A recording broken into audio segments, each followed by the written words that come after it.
জয় গুরু, জয় গুরু, জয় গুরু। আজকের বিষয় শক্তিমান এবং শক্তি কী। অনেকে মনে করেন শক্তি প্রকৃতি, শক্তিমান ভগবান, ভিন্ন।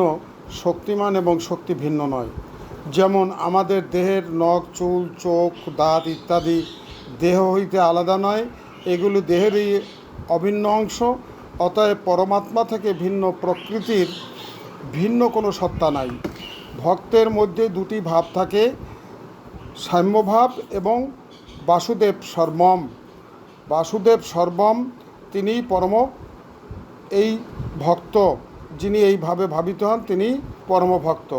সাম্যভাব হলো ভক্তের নিজের ভাবের সংস্কার করা, আর বাসুদেব সর্বম হলো ভক্তের এইভাবে কোনো মতভেদ থাকে না। এই ভক্তের কাছে সকল মত, পদ বা ভাব, ইস্যু সবই এক এবং সবই বাসুদেব বলে দর্শন করেন। মানুষের দৃষ্টি যদি সংসারের দিকে থাকে তাতে কোনো আপত্তি নেই। মানুষের দৃষ্টি হলো সীমিত। যেমন সূর্যকে মানুষ দৃষ্টিতে থালার মতো দেখায়, তাহলে সূর্য কি থালার মতো? না, দেখাটা হলো ব্যক্তিগত। যিনি ভগবানের পরমভক্ত তার দৃষ্টিতে সংসারকে পরমাত্মারই অংশ মনে হয়।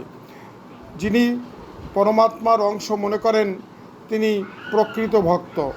মূল কথা হলো আমি ভগবানের, ভগবান আমার।